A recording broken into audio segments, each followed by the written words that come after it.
Приветствую всех, друзья! Вы смотрите очередной выпуск программы «Нокта History». Это подкаст, где мы говорим о различных страницах истории Республики Молдова, Бессарабии, нашего края. Сегодня у нас в găsteach в очередной раз Ștefan Bejan. Ștefan, bine ai venit! Bine v-am găsit și mulțumesc frumos pentru invitație. O mare plăcere, după cum am mai spus, de fiecare dată să vin aici. Da, mulțumesc, Ștefan, și pentru noi e o plăcere să te avem în studioul nostru. Astăzi ne-am convenit să vorbim despre al doilea război mondial, cum a participat găgăuși și nu doar găgăuși, și moldoveni și alte etnii din Basarabia în al doilea război mondial, pentru că în al doilea război mondial Basarabia a reușit să fie și pe partea sovietică și pe partea românească. De două ori, de pe partea sovietică și odată pe partea românească. Adică când s-a început războiul și Uniunea Sovietică a atacat Basarabia, asta a fost în 1940, ca rezultat a pactului Ribbentrop-Molotov. Da. Și după asta a revenit administrația românească în 1941. Da. Și iată, în 1944, înapoi au revenit sovieticii. Și, într-adevăr, este o mare tragedie. Și când văd că la Comrat se face acest tam-tararam, acel Победобесие, eu îl numesc, pe 9 mai. Apropo, anul curent este anunțat ca an de, nu știu, 80 aniversare. Nu, da, asta 80 aniversare de după terminarea al doilea război mondial, dar în Găgăuzia cu decizia isполкомului sau adunării. Da, să fie anul comemorării sau cam așa ceva. Și iată, aici trebuie să vorbim cum moldoveni și găgăuzi în Basarabia și au fost implicați în acel al doilea război mondial. Pentru că sunt mai multe legende, mai multe mituri, dar nimeni nu vorbește și nu prea știm adevărul, sau îl știm, sau îl cunoaștem. Eu cred că noi de multe ori știm adevărul, mai ales că în ultimii 30 de ani s-a scris suficient și s-a vorbit foarte mult despre cel de-al doilea război mondial, dar de cele mai multe ori noi nu vrem să credem adevărul, noi nu vrem să credem că ceea ce s-a spus în perioada sovietică este greșit, pentru că, uite, îți dai seama, cineva care are astăzi 50 de ani sau 60 de ani, el a fost educat de mic în spiritul ăsta că sovieticii au fost de partea bună a istoriei în cel de-al doilea război mondial, că sovieticii sunt cei care au câștigat cel de-al doilea război mondial. Și doar ei au câștigat. Da, doar ei. Da. O să vorbim apropo și despre aspectul ăsta. De fapt, este doar meritul Uniunii Sovietice sau totuși a luptat și alții. Și nu spun absolut nimic că la începutul al doilea război mondial ei au fost pe partea Hitlerului. Inclusiv asta. Da. Și te trezești tu la un moment dat, după ce ai fost educat în acest spirit, că vine cineva și spune că dar nu e adevărat. Istoria care a învățat-o în perioada sovietică nu este corectă. Sau cel puțin nu este chiar așa cum s-a spus în perioada sovietică. Atunci tu refuzi să crezi acest adevăr, pentru că asta înseamnă că toată viața ta de până atunci a fost o minciună. Din cauza asta are loc o repulsie față de acest adevăr. Și ce înseamnă adevărul, de fapt, despre al doilea război mondial, este că acesta a început la 1 septembrie 1939. Ori dacă o să ne uităm pe toate monumentele care sunt în Republica Moldova, inclusiv aici în Găgăuzia, anul sau perioada din începutul al doilea război mondial este 1941-1945. Deci acea parte când Germania nazistă a atacat Uniunea Sovietică. Când, de fapt, Uniunea Sovietică se transformă din agresor în agresat. Da. Dar despre ce s-a întâmplat între 1939 și 1941, refuză să se discute, refuză să se condamne acțiunile Uniunii Sovietice. De ce? Pentru că noi știm că Uniunea Sovietică la 23 august semnează acel pact de neagresiune cu Germania, semnează acel protocol adițional secret prin care împart Europa în sfere de influență. De altfel, am văzut că se discută mult în ultima perioadă, odată cu aceste negocieri care au loc între Trump și Putin, se vorbește despre faptul că ar fi o repetare a pactului Molotov-Ribbentrop. Cineva spune că asta al doilea Munich sau al doilea pact Molotov-Ribbentrop? Și a doua e altă. Deci, da, există asemănări și deosebiri. Dar de ce este important acest pact Molotov-Ribbentrop? Pentru că, odată semnat, Germania s-a asigurat că Uniunea Sovietică nu va ataca Germania. Și Germania, i s-a dat frâul liber Germaniei să atace Europa de Vest. Franța, Danemarca, Norvegia și toate celelalte state. De cealaltă parte, în momentul când Germania atacă Polonia, imediat Uniunea Sovietică ocupă cealaltă parte a Poloniei și... 17 septembrie. Da, știm cu toții, pe 17 septembrie la Brest are loc acea paradă comună între trupele germane și trupele sovietice. Deci, Germania și Uniunea Sovietică au fost aliați în acest război. Din înțelegerea pe care Germania a avut-o cu Uniunea Sovietică a fost și faptul că Basarabia, teritoriul românesc, trebuia să treacă în componența Uniunii Sovietice. Ceea ce Uniunea Sovietică a făcut în primul moment când a avut ocazia să facă asta. Pe de o parte, și-a rezolvat problema cu Finlanda, în nord. Bine, i-au vrut să ia... Nu prea a rezolvat. A atacat, dar n-a reușit. Cumva a rezolvat-o, parțial, hai să spunem. Că a fost un fel de Helsinki-Zatridnea, dar și-a luat o mamă de bătaie în acel război. Și, apropo, Finlanda a cedat în acel război tocmai pentru că Marea Britanie și Franța nu i-au oferit ajutorul pe care i l-au promis că o să-l ofere. Pentru că altfel, dacă Finlanda ar fi avut echipament modern, aviații și tancuri, chiar muniție, s-ar fi putut apăra mult mai bine. Da? Deci în momentul când și-a rezolvat problemele în nord, Stalin a primit ok-ul de la Hitler să ceară României Basarabia. Deci iarăși Hitler i-a dat lui Stalin ok-ul și a spus ok, cererile românilor Basarabia. Și ăștia au venit cu acel ultimatum. România nu a ripostat. Există discuții în societatea românească față de acest subiect. Societatea cumva este împărțită. O parte spune că România trebuia să se opună rezistență cu riscul ca să dispară ca stat, dar își păstra demnitatea.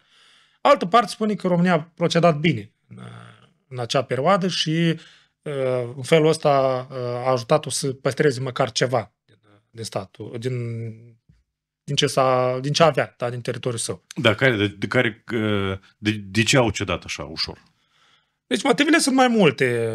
Au fost așa numitele consilii de coroană, în care s-a discutat problema și inclusiv de coroană al lui Carol al II-lea. Da. Și inclusiv se pare că, eu am găsit astfel de informații, se pare că generalii de armată care au fost consultați în problemă ar fi supraestimat potențialul armat al Uniunii Sovietice și ar fi dat cumva și niște date greșite. Unii chiar au fost bănuiți că intenționat au făcut acest lucru și cumva s-a spus că România nu putea efectiv să reziste. De cealaltă parte, Ungaria și Bulgaria abia așteptau să atace și ele, să rupă și ele câte o bucată, pentru că Ungaria voia Transilvania, Bulgaria voia Dobrogea. Deci, prin urmare, cumva așa s-a motivat, deși Carol al II-lea, el oficial a fost pentru război, dar a fost atât de șmecher încât a organizat Consiliul de Coroană până în momentul când Consiliul de Coroană a decis că nu. Și el a zis că eu mă supun Consiliul de Coroană. În România era dictatură în acea perioadă și noi, știi cum a organizat Putin înainte de război, când a organizat acel consiliu și când ăștia stăteau ca elevi, de securitate, da, ca elevi care nu s-au pregătit tema pentru acasă, stăteau în fața lui. Așa a făcut și Carol. E bine, aici începe, de fapt, războiul pentru Basarabia. De ce? Pentru că Basarabia intră în componența Uniunii Sovietice și până în iunie 1941, când trupele românești atacă Uniunea Sovietică, au loc recrutări. Adică tinerii din Basarabia sunt recrutați în armata sovietică. Este vorba despre, cifrele sunt diferite, dar se pare că este vorba de vreo 200.000 de soldați. Luați din Basarabia? Da, recrutați din această în armata sovietică? Da, în armata sovietică. 200.000? Da, dar cam așa este, pentru că a fost recrutată undeva 10% din populație. Cam asta ar fi cifra. Dacă posibil să greșești, să fie număr total de soldați care au luptat în al doilea război mondial, dar de asta aici las cumva o portiță deschisă. Da?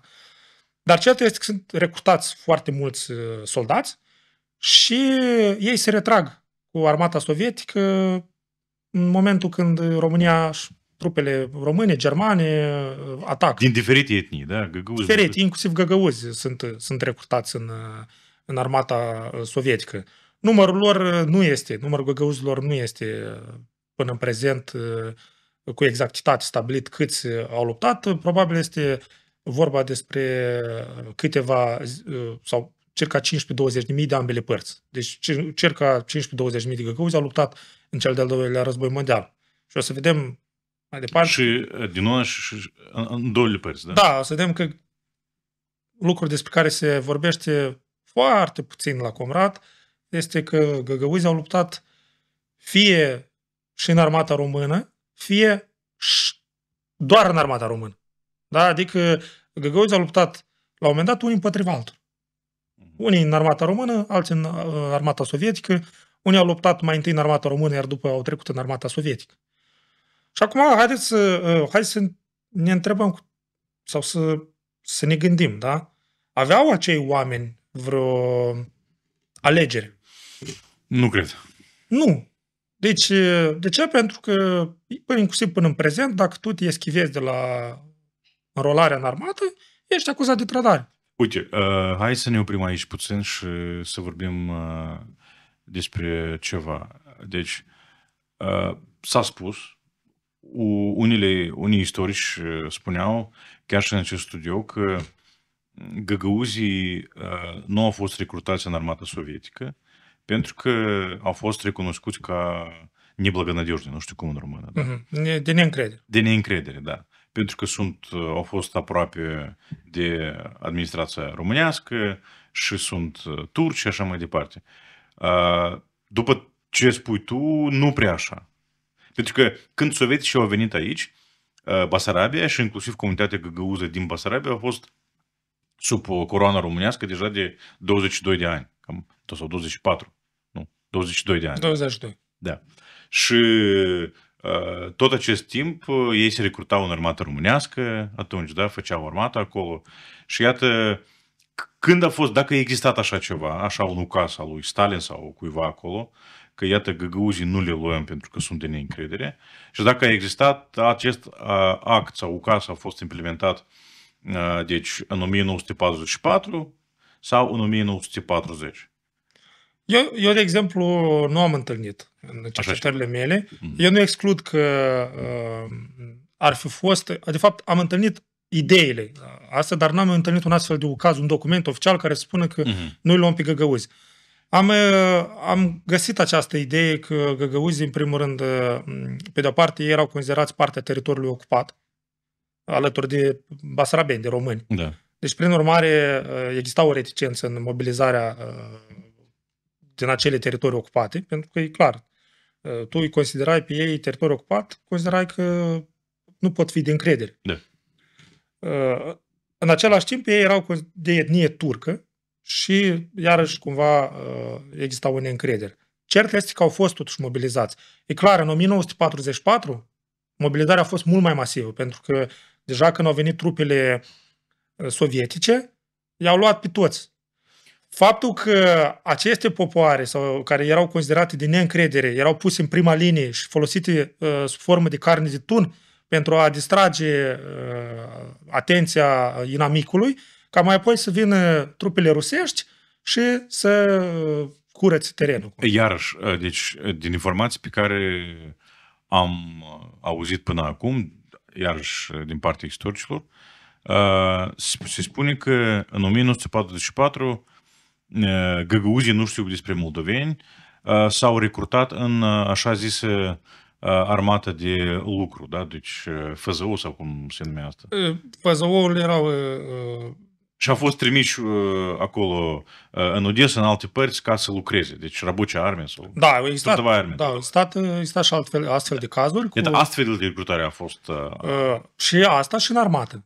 Există cazuri documentate, cel puțin istoricii din Găgăuzia au documentat mai multe cazuri de găgăuzi care au făcut parte din armata sovietică. Inclusiv avem eroi ai armatei sovietice, avem oameni care au fost decorați. Deci, dar a existat într-adevăr și această recrutare și nu doar în Basarabia. Oamenii erau luați și trimiși la munci, de obicei în mine de cărbune. Deci, făzăourile astea, de fapt, ele erau niște școli amplasate în apropiere de un obiect industrial. Și ei duceau acolo, le făceau o pregătire, dacă aveau nevoie de pregătire, un fel de școli profesionale. Da?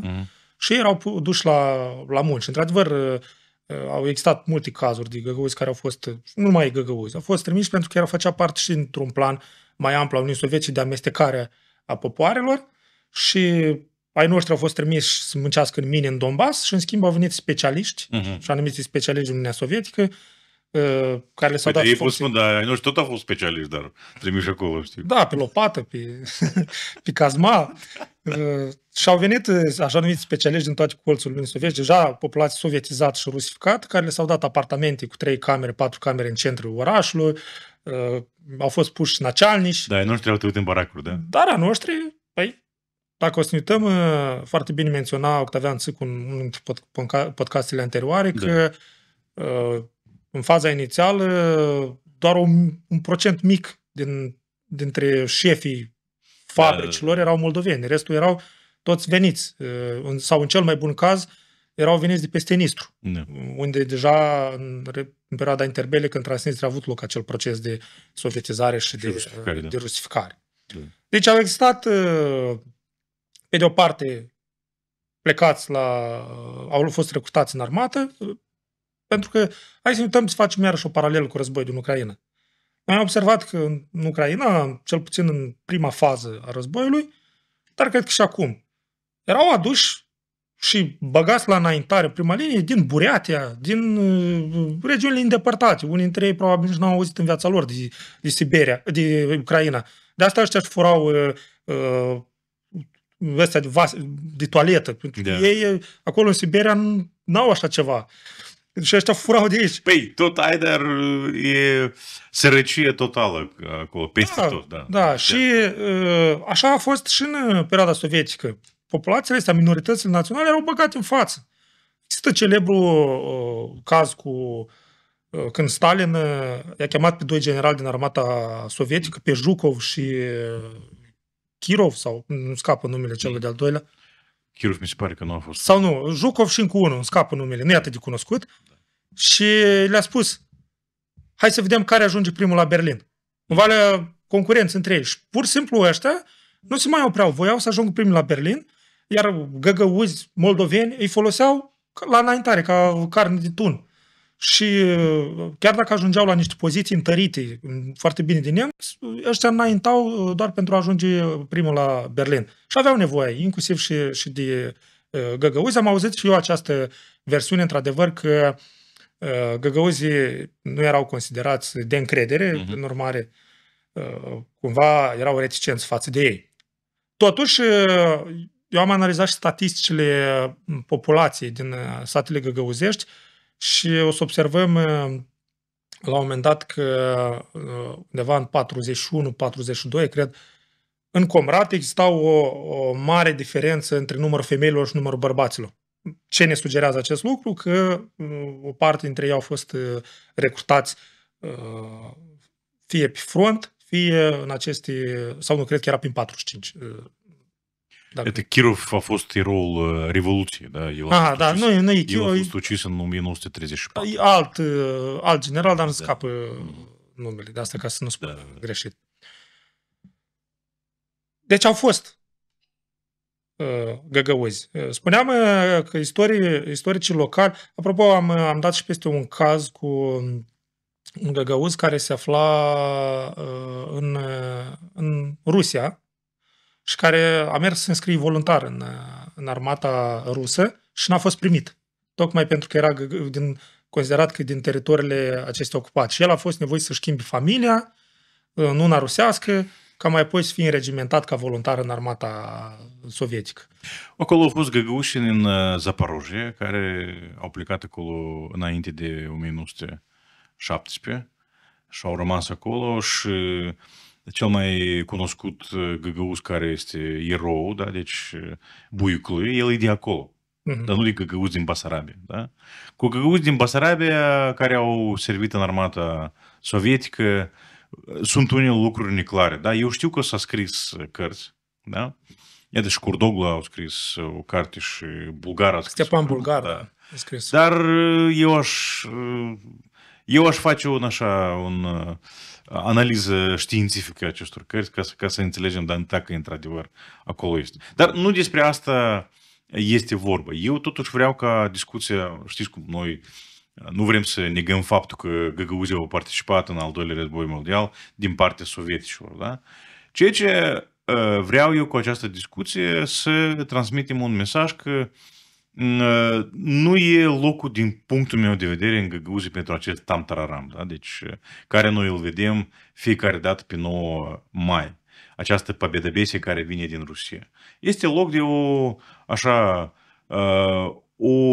nu că celebrare, comemorare în primul rând, nu celebrare, mai așa, mai modestă, da? Deci, pentru că, într-adevăr, pentru comunitatea găgăuză și pentru comunitatea moldovenească din Basarabia, sau românească, da? A fost o tragedie mare, pentru că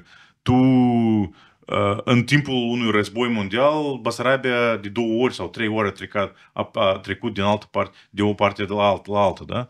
Și tragedia și tot. Deci, în al doilea război mondial, mai ales în 41 și 44, au fost deportările, represiile. Deci, și aceasta este o tragedie și noi, într-adevăr, trebuie să gândim. Dar, totuși, unele detalii istorice sau fapte trebuie totuși să le spunem. Dar mesajul, iată, asta e principal. Da, mai ales că imediat după 1945, la Moscova nu exista sărbătoare. Exista o de asta de comemorare. Corect. Da? Sărbătoarea a devenit în timpul lui Brejnev. Da, da, pentru că în timpul lui Brejnev, de fapt, cumva are loc și eșecul creării unui imperiu sau cumva această Uniune Sovietică renunță la ideea de a crea un imperiu mondial, inclusiv acest om de tip sovietic, procesul pare să fie incomplet și Uniunea Sovietică are nevoie să construiască niște mituri. Orice popor, orice națiune se construiește pe niște mituri fondatoare. Uniunea Sovietică voia să construiască acest Sovietski Человек, da? Omul sovietic. Iar omul sovietic, ca națiunea sovietică, noi vedem că și astăzi se vorbește foarte mult despre națiunea sovietică, avea nevoie inclusiv de niște mituri fondatoare. Unul dintre aceste mituri fondatoare era al doilea război mondial. Da. Și victoria în al doilea război mondial. Și victoria în al doilea război mondial. Nu tot războiul al doilea război mondial, dar într-adevăr victoria și cea parte a războiului mondial când, cum ai zis, Uniunea Sovietică a fost agresată. Da. Atunci începe să fie negat rolul celorlalte state în victoria asupra nazismului, pentru că noi avem Stalin, în primul rând, cel care mulțumește și spune că fără ajutorul american, de acel așa numit Lend-Lease american, prin care Uniunea Sovietică a primit tancuri, a primit avioane, mâncare, efectiv, au primit de la americani ca să poată opune rezistență. Iarăși, ca să fim înțeleși de cei care se uită la noi. Noi nu negăm nici de cum rolul imens pe care l-au avut oamenii din Uniunea Sovietică. Oamenii din Uniunea Sovietică. Nu poporul rus, nu Stalin, dar oamenii din Uniunea Sovietică. Pentru că jertfa a fost imensă. Din cei aproape 60 de milioane de oameni morți, jumătate au fost din Uniunea Sovietică. Moldoveni, ucraineni, kazahi și alte... 60 de milioane oameni morți per total. Per total în al doilea război mondial. Da. Cifrele diferă, dar în jur de 60 de milioane, hai să spunem, undeva 27 de milioane au fost... Nu, în Rusia se discută două cifre, 27 de milioane, toți sunt de acord cu această cifră, dar unii spun că, iată, că jertfele au ajuns până la 40 de milioane în Rusia, în Uniunea Sovietică. Eu am cea mai mică cifră, am întâlnit-o 50 ceva de milioane. Dar probabil în Rusia se dorește a arăta că impactul Uniunii Sovietice a fost mai mare. Pentru că dacă pun 27 din 40, e clar. Deci noi nu negăm rolul. Jertfele au fost imense. Oamenii au luptat pentru a-și elibera teritoriile lor. Ceea ce vrem să spunem noi este că nu este motiv de sărbătoare faptul că au murit atât de mulți oameni. Faptul că, și de asemenea, faptul că Uniunea Sovietică în această luptă nu a fost singură. A fost sprijinită de aliații săi, Marea Britanie în mare parte și mai ales Statele Unite ale Americii, care, pe de o parte, au livrat tot acest echipament necesar ca Uniunea Sovietică să reziste, iar de cealaltă parte, Marea Britanie și Statele Unite ale Americii au luptat cu Germania în Africa, au luptat cu Japonia în Oceanul Pacific și Oceanul Atlantic. Și Oceanul Atlantic. Și Japonia nu a atacat Uniunea Sovietică tocmai pentru că era în război cu Statele Unite ale Americii. Iarăși un aspect.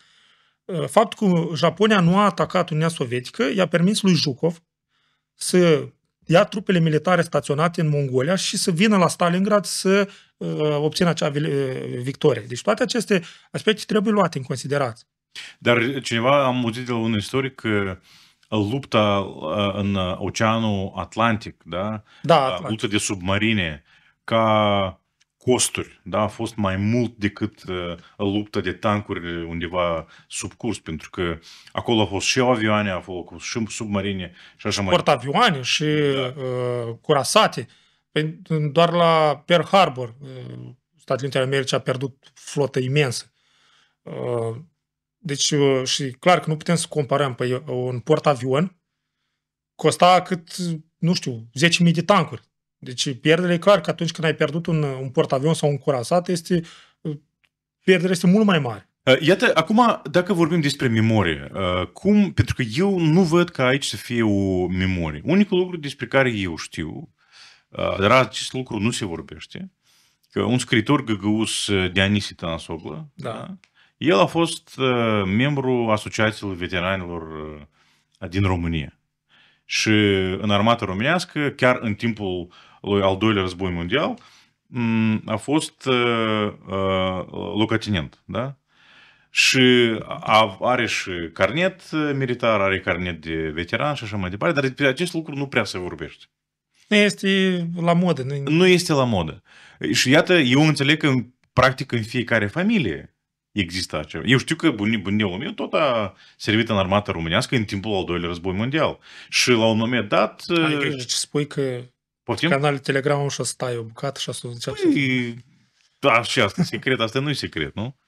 Și la un moment dat, eu știu, despre asta în familie nu prea s-a vorbit, noi știam despre acest lucru, deci și la un moment dat șefii la armată le-au zis, băieți, noi am pierdut războiul, duceți-vă acasă, dar fiți foarte atenți.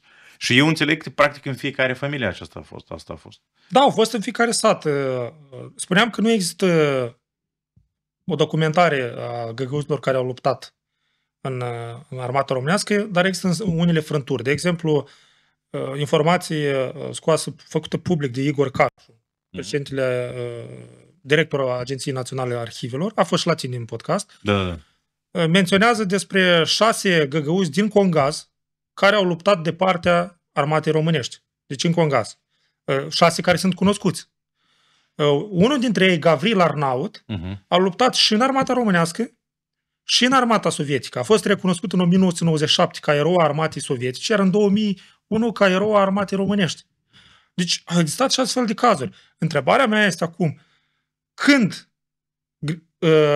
Gavril Arnaut a procedat bine? Când a luptat în armata românească sau când cea sovietică? A avut el de ales să lupte în armata românească sau în cea sovietică? A vrut el să lupte în una dintre armate? Cu siguranță nu. Nu, faptul că, de exemplu, unii au servit în armata românească în timpul regimului Antonescu, asta nici de cum nu, cum să zic, ne apravdă, da? Nu, da. Regimul Antonescu. Regimul Antonescu a făcut crime și a fost condamnat Antonescu pentru asta. Dar chiar și soldații care au servit în armata lui Hitler, da? Deci este vorba despre o simplă comemorare, da? Deci oamenii au servit, oamenii au fost nevoiți să facă acest lucru, da? Și asta nu înseamnă că noi trebuie să ștergem această memorie.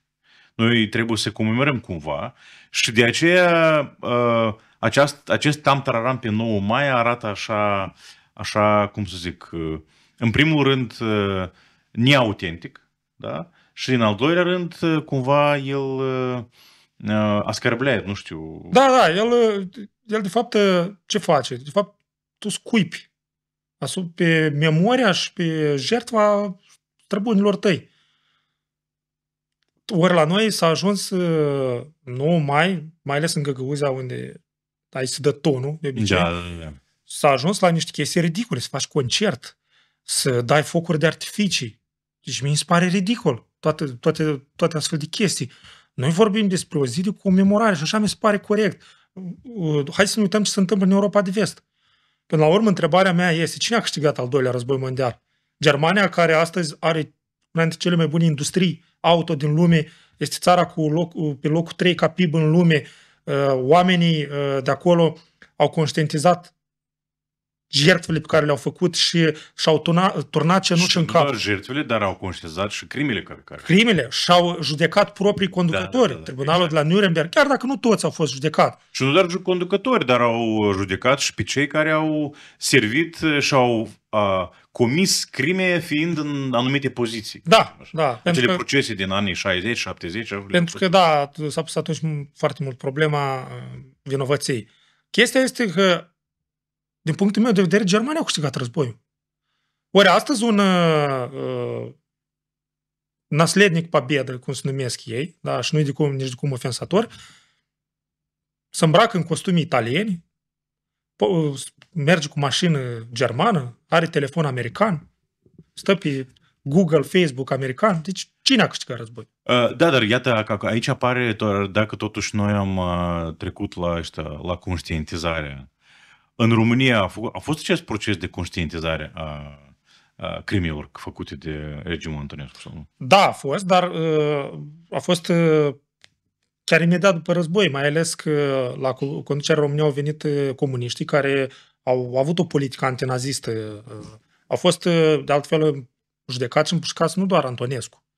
A fost și miniștrii lui, de exemplu, Grigore Alexeianu, cel care a fost guvernatorul Transnistriei între 1941 și 1944 și care se face vinovat de acel crime, acel holocaust local al României care a avut loc în regiunea transnistreană. Evrei, romii au fost exterminați, vorba despre 10.000 de victime din regiunea transnistreană. Alexeianu a fost și el judecat.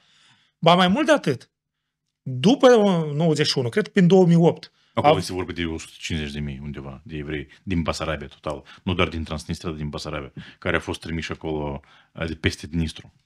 Dar au fost trimiși, dar câți au murit? Toți vorbesc despre, iată, am avut un podcast cu Irina Șihova care spune că au scăpat cei care au plecat cu armata sovietică. Cei care au rămas aici au fost exterminați. Eu știam de circa 25.000 de romi și alte câteva zeci de mii de evrei, dar e posibil. Cifrele, în mare parte, dacă uităm și la foamete și la deportări încă e mai clar, dar cifrele de multe ori, sursele arată cifre diferite. Fie că este vorba despre câteva mii sau despre sute de mii, asta nici de cum nu, spunem așa, nu schimbă natura tragediei. Da? Ori că au murit 1.000 de evrei, ori că au murit 150.000, nu schimbă natura tragediei. Și Alexeianu a fost judecat și ulterior, în 2008, cred, a avut loc un proces repetat. Și iarăși a fost găsit vinovat. Deci a existat această conștientizare. Eu, ca student, ca absolvent al Facultății de Istorie din România, eu am văzut, în rândul profesorilor mei, în rândul colegilor mei, am văzut această condamnare a regimului Antonescu. Da, există unele particularități, pentru că, de fapt, Antonescu nu a fost niciodată nazist. El, de fapt, era filo-francez, dar printr-o conjunctură a ajuns să fie aliatul lui Hitler. Dar asta, iarăși, nici de cum, nu îi se iartă crimele care au fost făcute. Da? Dar nu trebuie să vedem istoria doar alb și negru. Pentru că atunci riscăm să intrăm în extreme. Da?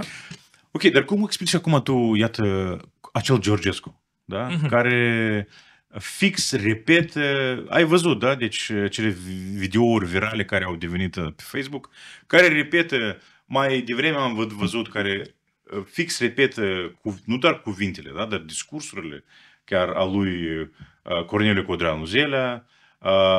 Recent a repetat discursul lui Antonescu și așa. Asta și are susținere. Asta ce înseamnă? Cum explici asta? Bine, în România mereu a existat un procent de oameni de extremă dreaptă. Dar niciodată n-au reprezentat majoritatea. Chiar și partidul lui Zelea Codreanu a luat vreo 15%.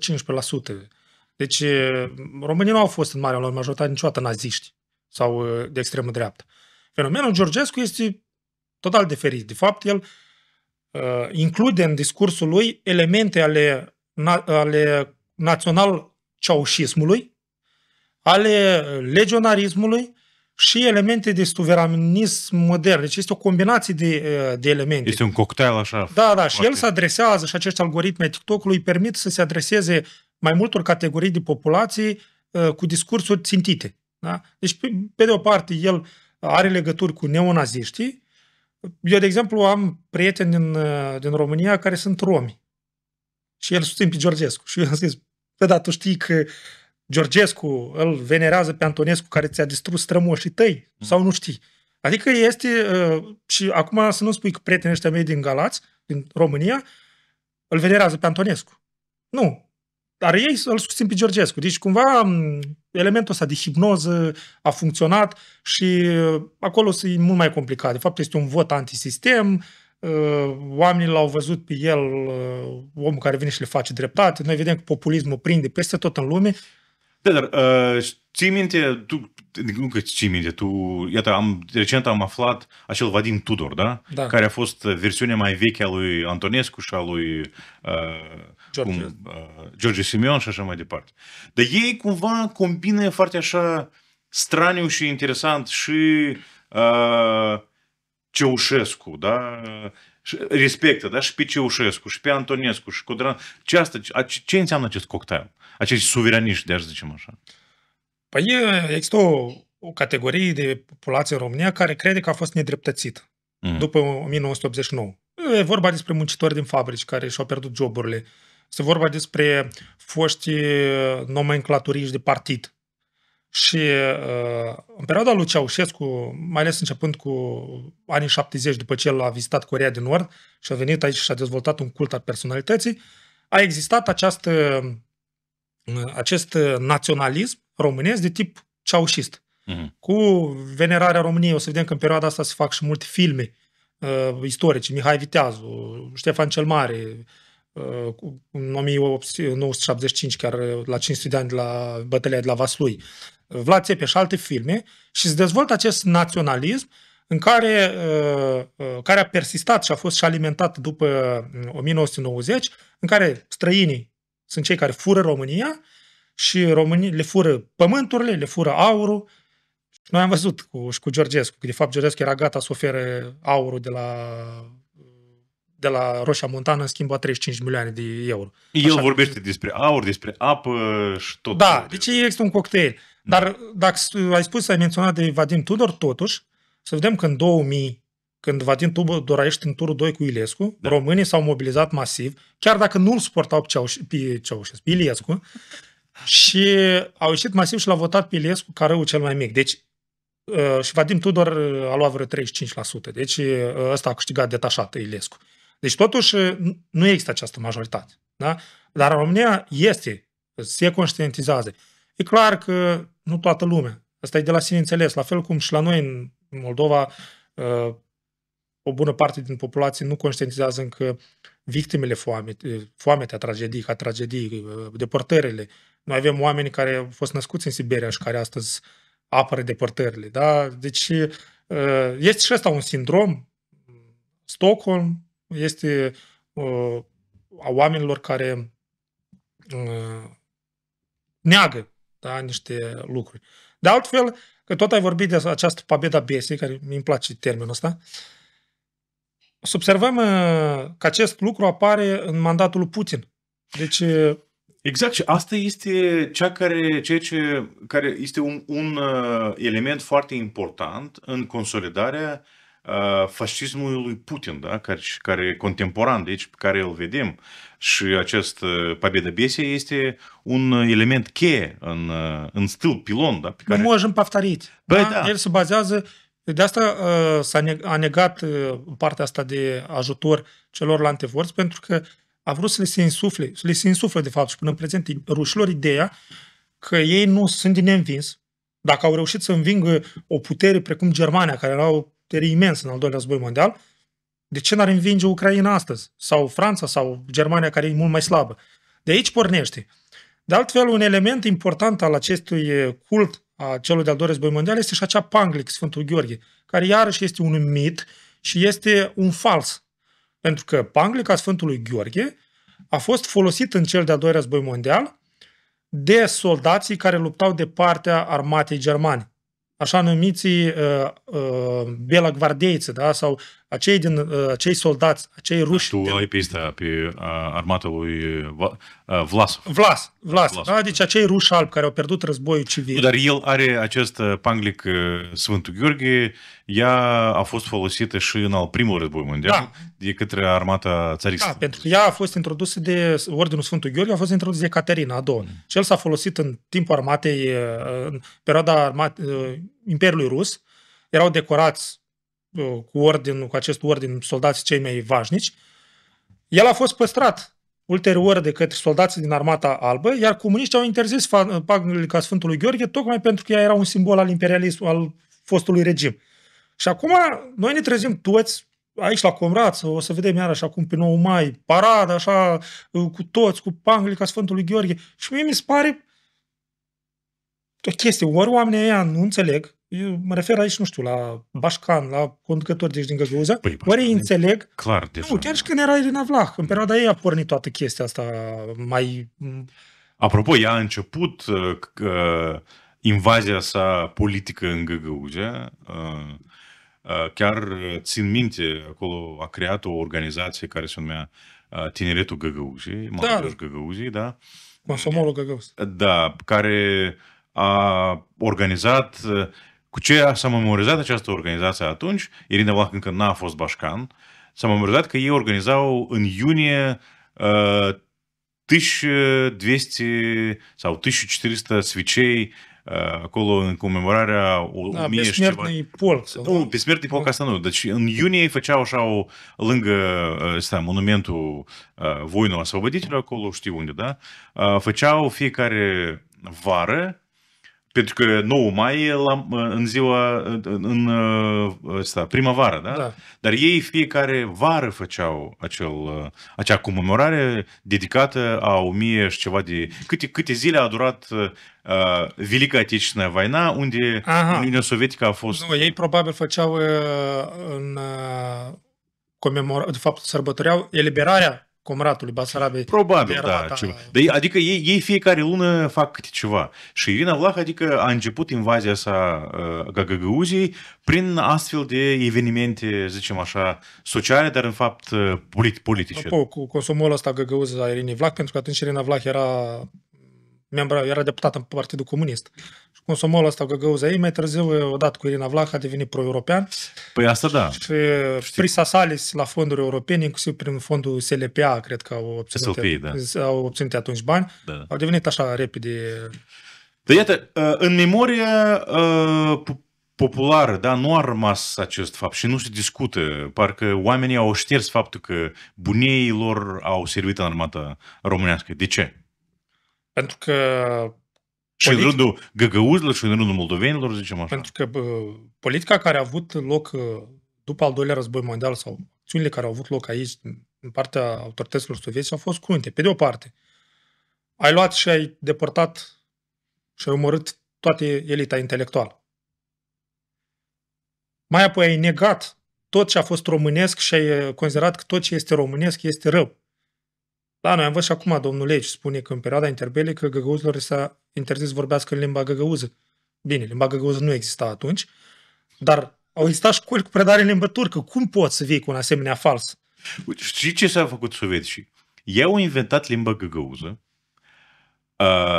Deci, cei care acum sunt la putere urmașii acestui regim sovietic, ei nu fac nimic ca să dezvolte limba găgăuză și să o promoveze, dar acea limbă găgăuză care a fost inventată din punctul meu de vedere în Academia de Știință a URSS, ea devine un impediment foarte serios ca noi să ne ducem la rădăcinile noastre, deci limba turcă, ca să o învățăm. Să te promoți de acolo. Da, vezi ce construcție așa, da? Deci ei au inventat limba, nu fac nimic ca ea să fie promovată și ea devine un impediment ca tu să revii la rădăcinile legate de limba turcă. Da, păi asta exact au făcut după 45. Da. Au distrus, pentru că ca să construiești ceva nou trebuie să distrugi în temelii. Da.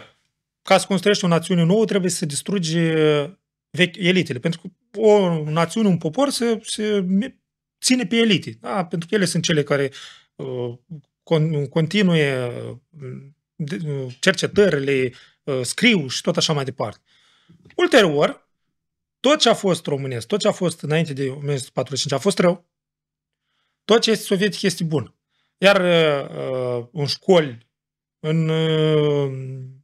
în cărți, în filme, la TV, la radio, peste tot, se vorbea despre cât de răi au fost românii. Și s-a negat toate acele elite ale noastre care în perioada interbelică au fost de partea României. Și, de exemplu, nu știu dacă ai auzit de Dumitru Topciu.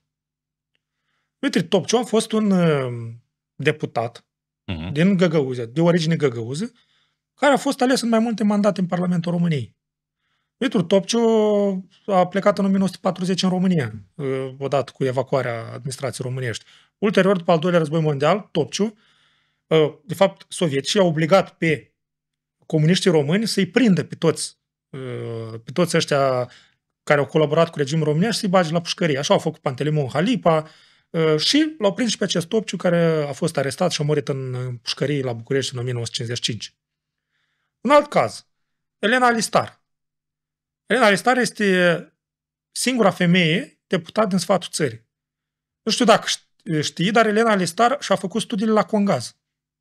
Da, deci în Găgăuză. Eu nu știu dacă era de origine găgăuză, după familie nu pare, dar și-a făcut... Poate a fost fiica unui profesor care a fost trimis aici să lucrează la școală. Poate, deși nu. Era originară din județul Cetatea Albă. Ea a făcut școala la Congaz, iar ulterior a fost aleasă deputat din partea ținutului Cetatea Albă. Elena Alistar poate fi considerată o elita a găgăuzilor. Poate fi. Sau cel puțin a sudului multietnic care era aici. A avut aceeași soartă. A plecat în 40, a fost arestată, a murit în pușcărie.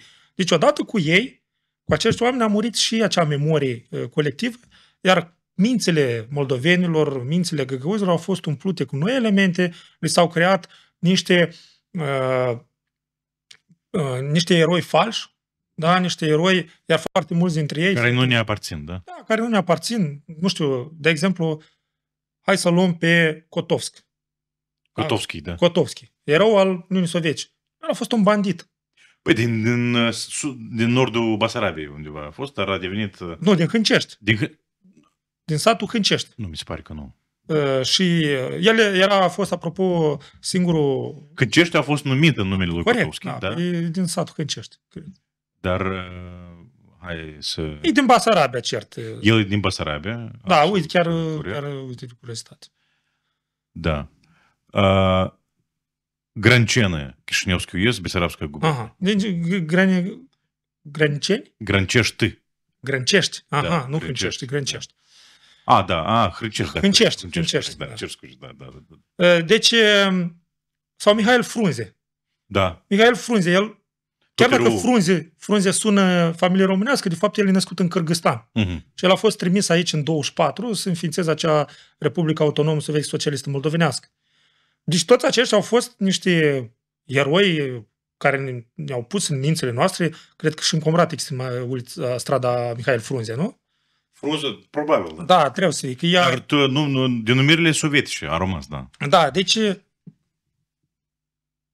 noi avem nevoie de eroi. Și spunea foarte bine Octavian Țâcu în ediția trecută că totuși și-au dat seama că aveau nevoie și de niște oameni, de niște elite de astea locale și au luat pe moldovenii născuți, românii născuți în Moldova istorică, precum Mihai Eminescu, Ion Creangă, Vasile Alexandrii, și au zis că ăștia sunt moldoveni, ăștia sunt poeții noștri. Nici nu conta că Eminescu a spus în nenumărate ori că suntem români și punctum. Că Vasile Alexandrii a fost unul dintre cei mai importanți unioniști de la 1859. Nu, ăștia erau moldoveni. Da? Dar de fapt ei au fost și opera lor a fost cizelată așa încât să nu apară, Doamne ferește, pe acolo că Luceafărul e român, Luceafărul e moldovan, e de-a nostru, nu e român, da? Iată, de aici s-a pierdut această memorie. Iar cei care astăzi, după 1991, eu pot să înțeleg pe cei care în perioada sovietică, neavând încotro, s-au dat cu regimul, au fost educați, așa, dar eu nu înțeleg pe cei care după 90, în continuare, insistă pe aceste teze, pe aceste idei, pe acest cult al celor de-al doilea război mondial, din care noi, sincer, n-am avut nimic de câștigat. Noi am ajuns în al doilea război mondial sub ocupație străină, noi am ajuns să suportăm foamete și deportări. Ce am câștigat noi, de fapt, în al doilea război mondial? Jertfa acelor basarabeni care au murit pe front a fost în zadar? Basarabenii care au luptat de partea armatei românești, cu ce sunt mai răi decât cei care au luptat de partea armatei sovietice? Pentru că au făcut parte de România lui Antonescu. Pentru că au făcut parte din România lui Antonescu. Nu, eu absolut nu spun. Iarăși, cum am zis, ei tot au fost uciși pentru că germanii, deși au luptat pe partea lui Hitler, acum ei comemorează pentru că ei au fost jertfe, da? Deci au fost duși pe câmpurile de bătălie, au fost trimiși și au fost omorâți acolo. Deci, dar asta nu înseamnă că faptul că ei au făcut parte de armata lui Hitler, asta nu înseamnă că noi nu trebuie să le comemorăm. Noi trebuie să conștientizăm crimele pe care au fost făcute și de Hitler și de regimul Antonescu, dar în același timp noi trebuie să comemorizăm. Asta nu înseamnă că noi trebuie să le ștergem din memoria noastră. Da, și 9 mai nu trebuie să fie un alt moment din istoria noastră care să ne dezbine. 9 mai trebuie să fie unul dintre momentele din istoria noastră care să ne unească. Pentru că aproape fiecare dintre cei care locuiesc astăzi în Basarabia au pierdut probabil pe cineva. Pentru că întrebarea se pune acum așa, da? Deci nu așa prin comemorarea, prin acel победобесие, da? Deci că eu trebuie să mă dezic de bunelul meu pentru că el a servit în armata românească în perioada al doilea război mondial. Băi, el a fost nevoit, da? Deci eu conștientizez crimele lui regimului Antonescu, dar în același timp e bunelul meu și eu trebuie să-l comemorez, nu? Și eu nu sunt de acord cu modul în care se pune întrebarea acum, da? Deci prin comemorarea acel победобесие și așa mai departe. Deci bun doar ăștia și se uită faptul că, iată, de fapt, Uniunea Sovietică împreună cu Germania nazistă au declanșat al doilea război mondial, da?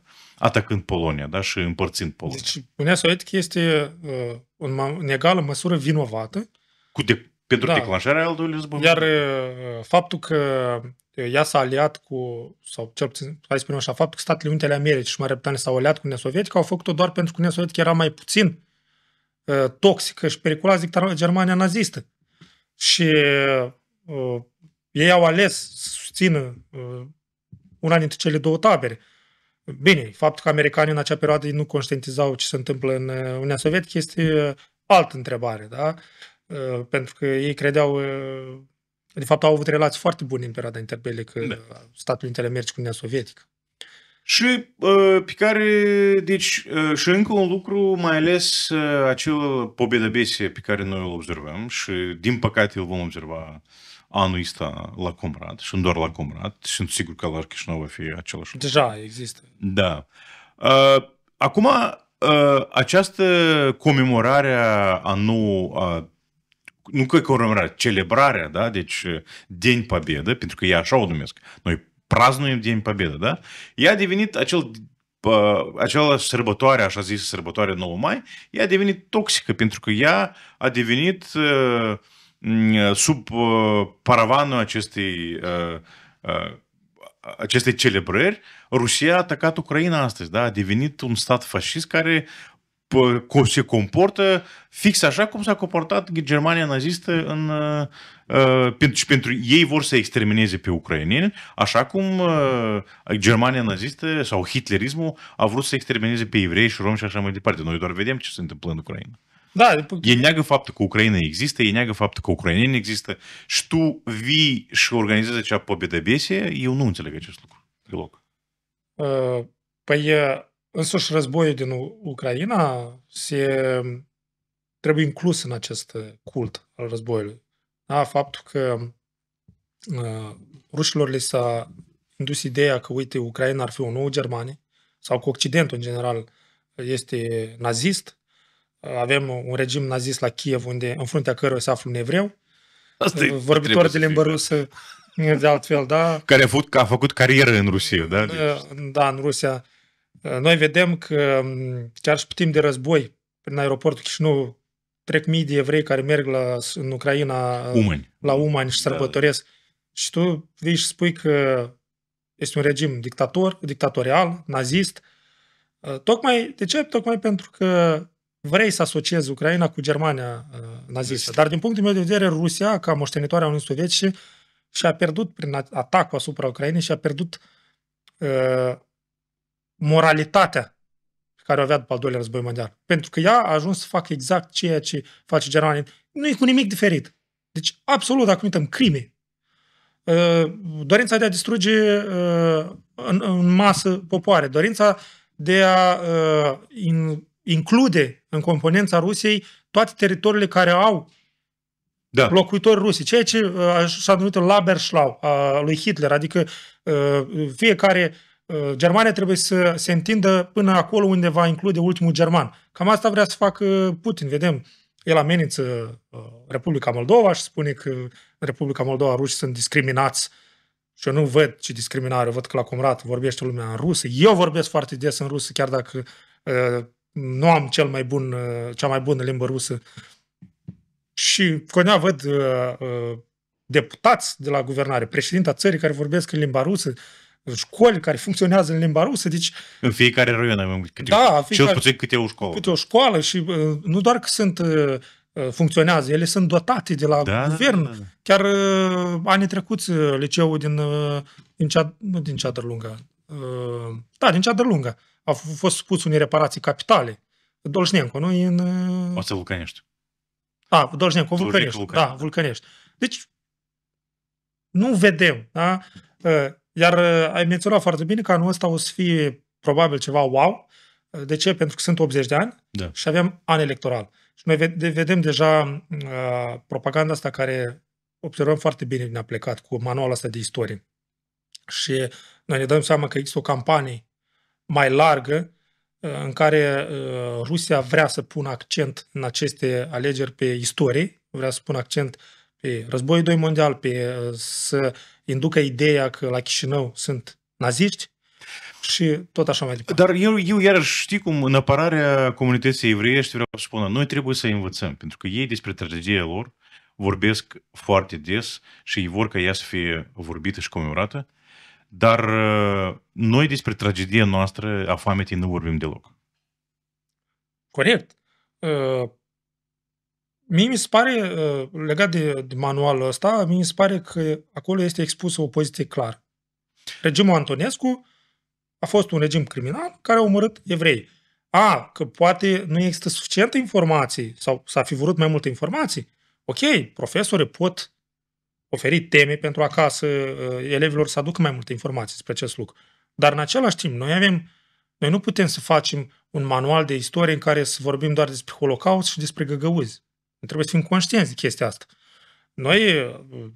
Un manual, în primul rând, este destul de compact. Cine a fost profesor sau este profesor de istorie știe că nu ți ajunge timp să studiezi toate temele în amănunțit, pentru că sunt puține ore pentru multe subiecte. Nu, eu doar am zis că noi trebuie să învățăm cum trebuie să comemorezi tragedia ta. Pentru că noi, într-adevăr, am avut o tragedie 46-47 și noi deloc nu vorbim despre asta. Da.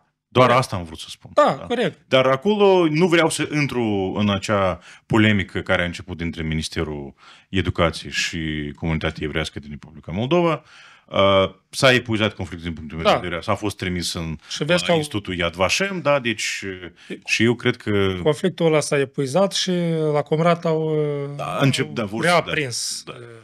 Da, asta e altă discuție, da. Ștefan, îți mulțumesc foarte mult că ai venit și sper să continuăm discuțiile noastre despre istorie și mai departe și mai ales trebuie să deci restabilim comemorarea tragediilor și a părților sau paginilor noastre de istorie care s-au uitat. Dar fără asta eu cred că nu putem merge mai departe. Da? Trebuie să comemorăm și să venim la un numitor comun, da, despre acele pagini, ca să asta să nu ne dezbină, pentru că după cum vezi, fiind un profesor de istorie la școală, tu vezi că unicul lucru pe care ne dezbină ca societate este atitudine față de istorie, față de trecutul și față de est-vest, care e tot legat de istorie. Da, o să fie probabil unii care să uite acum la acest podcast. De altfel, dacă ați ajuns până aici, puteți să intrați pe YouTube să găsiți canalul cu sus în jos, să vă abonați unde eu abordez și alte subiecte de istorie. Ce vreau să spun este că unii o să spună, iar răscoliți istoria asta, dar lăsați-o, eu am auzit de multe ori, dar lăsați istoria asta în pace, hai să ne concentrăm pe viitor. Sunt de acord. Dar noi nu putem merge spre viitor dacă nu ne clarificăm cu trecutul. Este la fel ca și un om care are traume în copilărie și care el până nu clarifică acele traume, până nu merge la rădăcină să rezolve problemele pe care le-a avut copilul, el nu va putea fi fericit în viitor, pentru că el, dacă a fost bătut în copilărie, va bate la rândul său copiii și nevastă, dacă el a fost bagiocorit, va fi timid și tot așa mai departe. Deci până nu clarificăm ce s-a întâmplat în istoria noastră, cine suntem noi, nu o să știm încotro să ne îndreptăm. Ștefan, mersi mult! E foarte bună concluzie. Cred că cu asta putem termina discuția noastră de astăzi. Vă mulțumesc, stimați prieteni, puneți un like, dați un share și ne vedem în următorul episod a podcastului Nocto History. Vă mulțumesc!